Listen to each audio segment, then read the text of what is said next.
It is with a very heavy heart that I report in this analysis that one of the great sons of Kenya, Tinga, Jacom, Agwambo, Raila Amollo Odinga, passed on in India early this morning, the 15th of October 2025. The doctor who pronounced his time of death called it at 9:52 a.m. Indian time. Now we're about 2.5 hours behind India, so that would be 7:22 a.m. Kenyan time. I find it difficult to control my emotions today, mainly because there is no other Kenyan in our history who has contributed so much to a better Kenya than the late Raila Amollo Odinga. Of that one, there is no debate. However, his recent political moves will no doubt greatly complicate the legacy of this very great Kenyan. But on my show today, I want to focus a lot on the political fallout resulting in the fall of this great Mugumo tree. Let me list some of the things that have happened in very rapid succession from the minute word got back that Raila was no more. Incidentally, the news was first reported by the Indian media. Yes, Raila was that well known worldwide. But current protocol required a word from State House first before the announcement was made. And so major media houses in the country held that announcement for over 2 hours. I'm told one of the newspapers put up links and then quickly deleted them.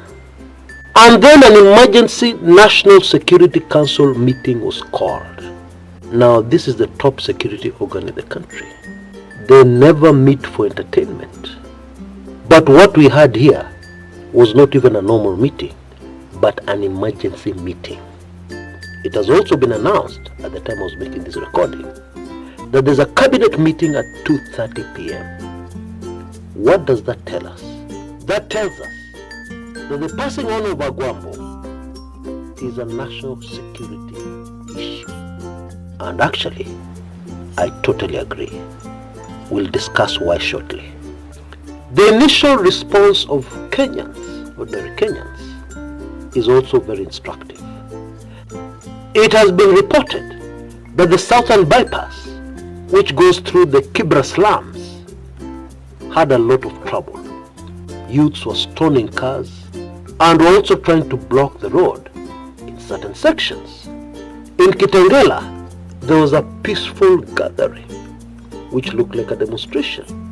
In Kisumu, businesses are shut and there are large gatherings. Same with Homa Bay, Siaya, and the day has just begun. The news is still trickling in. We wait to see what will happen in other parts of the country. The fall of a big, great Mugumo tree. But before we go into the very intense analysis of the aftermath we should expect, I think it is only fitting that we do a brief summary of this great Kenyan politician. But I beg you to give me a minute or so to gather my emotions, to pull myself together, control my emotions, so that I'll be in a position to deliver something that will be as close to fitting as possible.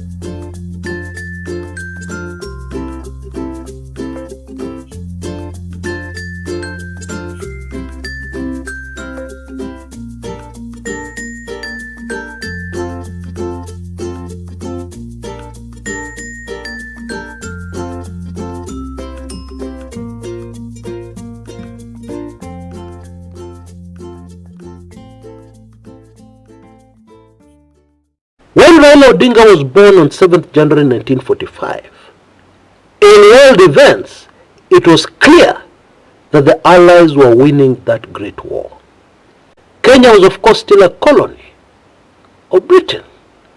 Raila was born in Maseno at a hospital to marry Juma Odinga and Jaramogi Oginga Odinga, one of the founding fathers of our great nation. And the turmoil and chaos that were his dad's political career at the time, especially after he fell out with Jomo Kenyatta, interfered with Raila's education. And in 1965, his parents made the decision to send him to East Germany, to the then communist East Germany, controlled by Russia, to further his education. And there Raila took a technical course that mainly focused on welding. But it quickly emerged that out of all the sons of Jaramogi Oginga Odinga, Raila was a political force, very emotional, very principled. But of course his political career was greatly complicated by the then ongoing Cold War. And he quickly ended up on the watch lists of major Western intelligence agencies, especially because of his famous politician father, Jaramogi Oginga Odinga. No other Kenyan has been detained as many times as Raila Amollo Odinga. No other Kenyan even comes close. And Raila Odinga's life is proof, beyond any doubt, that it is only the Almighty, the Most High, who makes a decision on when somebody will leave this planet. Because there are countless times that Raila's life would have ended. There were countless assassination attempts and devious schemes to end him. Maybe the most dramatic is the one that unfolded in 1991 as Raila was fleeing the country. He was of course unaware that the local intelligence community was keeping close tabs on his every movement, even as he used disguises. And at one point, he was on the crosshairs of a sniper who was waiting for instructions from Nairobi to pull the trigger. Those instructions never came, and Raila made it across Lake Victoria into Uganda and then on to exile in Norway. And then there is the more recent one in 2017, when he was returning to the country and he was saved by the security features of his vehicle, which was bulletproof, and actually took a bullet or two from a sniper who did not have this information. Perhaps it is this reckless selflessness that got Raila Odinga such a large political following countrywide. So much so that at least 3 Kenyan presidents have had to call on him to steady their presidency and allow them to rule the country, which is quite something. Raila Odinga has contested the presidency 5 times, and on 4 occasions he has won, but he was never announced. Many Kenyans like to call him the best president Kenya never had. He was also fondly referred to as the people's president. Having followed his political career for decades, I can only say that towards the end of his life, Raila Odinga became a very different, confusing politician many Kenyans did not understand, especially when he made the decision to support and then later to join the broad-based government under President William Samoei Ruto. But I know you'll agree with me that there is no human who is perfect. And at the end of somebody's life, it is only fair that you weigh the good and the bad before you pass your verdict. Although it is widely said, it is not how you start the race, but how you finish it. Although Raila did not finish his race, the way many would have wanted him to finish it. There is no way anybody can wish away or erase his very many significant contributions to a better Kenya. Fare thee well, Jacob. Salamia Matiba, salamia Mboya, salamia JM Kariuki na wale wengine wengi. Waambie bado mapambano, lakini tunakaribia. Right. The political fallout from the news of this morning is not going to be small. It is going to be very, very major. You see, a mugumo tree usually spreads its roots far and wide, very far and wide. And what that means is that when it falls and the supply of water to the roots in those far areas stops, it is going to affect a very wide area surrounding that fallen mugumo tree. This is the perfect illustration of what we should expect going forward.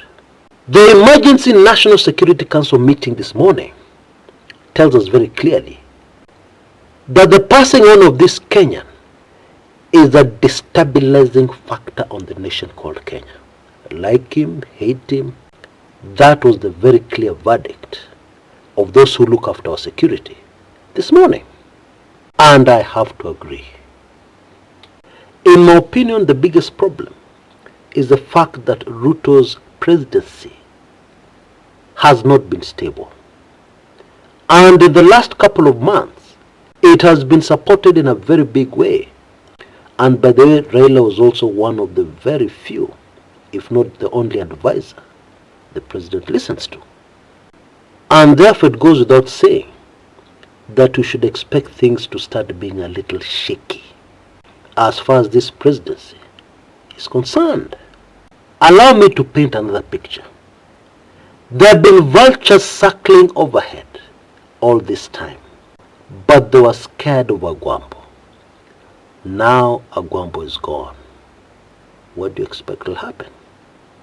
They will dive in. I will be more than impressed if the ODM party survives this, because actually I don't expect them to. Already, towards the end of the life of Raila, the ODM party had split into those supporting the broad-based government and those who were strongly against the broad-based government. And very interesting, there were many characters on both sides of the divide who were getting their strength, somebody to lean on, from Jacob. But now that he's gone, what is going to happen?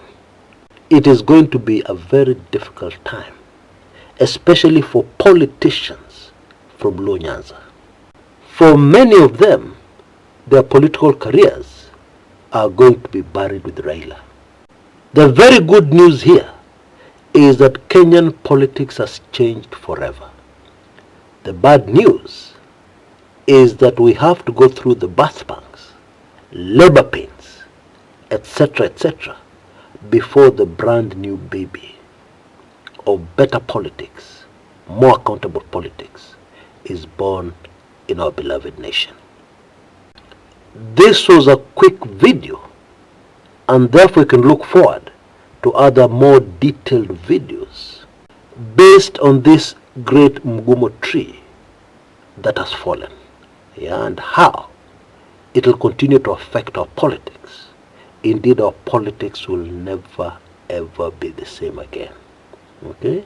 Therefore, this was a quick one, really setting the stage while giving you information on what is happening and initial remarks on what we should expect going forward, because I have been flooded with calls from many of you asking the same question: what next? I hope on my show today I have at least partly answered that question for you, or at least set you in the right direction to analyze it for yourself. Now, as I said in the previous video, The conversations Raila was having shortly before he fell ill were mind-boggling. The people he was talking to from right across the political divide were more than interesting. Indeed, that is the focus of my very latest highly sensitive special report. But then one needs to ask the question, what happens now? Now that Raila is gone, doesn't it mean that it is irrelevant? I don't think so. I don't think so. Because there was a very good reason Raila was talking to them. I believe you'll get a glimpse if you get a chance to go through this latest highly sensitive special report. And there's a small window of opportunity which I've extended to the 17th of October, that is this Friday, at midnight your time. Please take full advantage of it, because you'll be able to get not only the shocking information in this latest special report, but also other information from earlier special reports. Allow me to give you a few examples.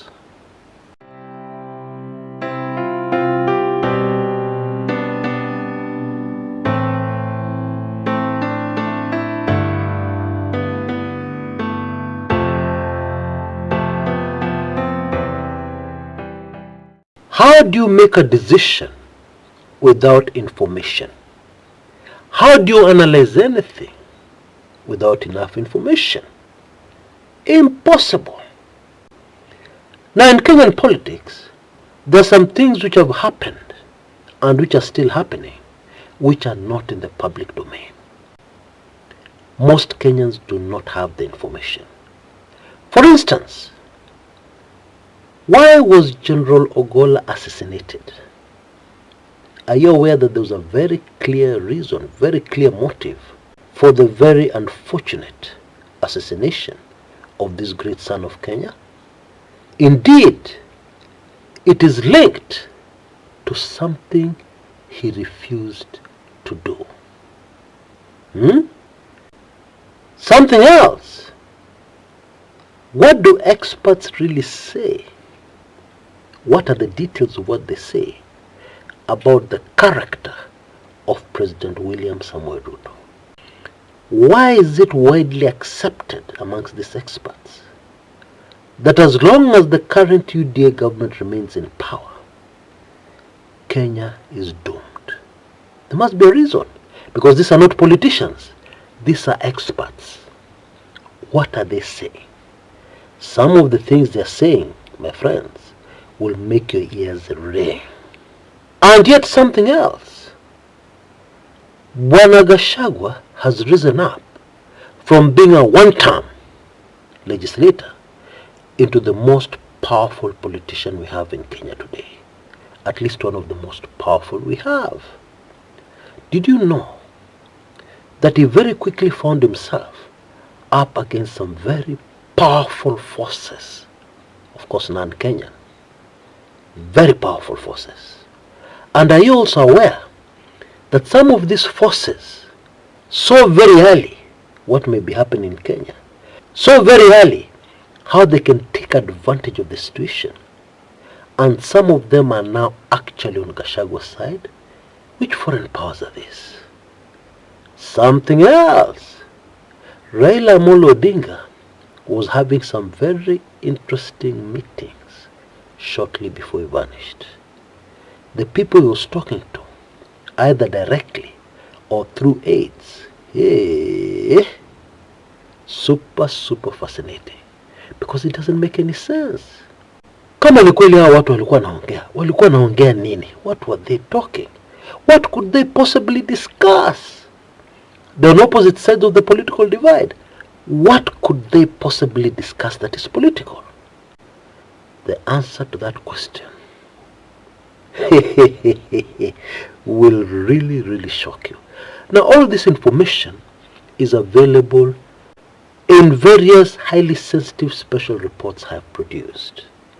And today you have a small window of opportunity, just 48 hours, slightly less than 48 hours, to take advantage of my very latest offer, special offer, for my Kumekucha Golden Key, which will give you access to all these past highly sensitive special reports and this information you need to be able to analyze our politics clearly and even be able to predict what is going to happen in the future. Now, for only Kenya shillings 4,999, you can get this golden key for a whole year. Okay? What that means, for a whole year, you'll be able to get anything and everything kumekucha without paying a single cent. This includes weekly intelligence briefings, highly sensitive special reports, and other documentaries, even non-political ones. So please rush and beat the deadline. Friends, information, especially sensitive information, is power.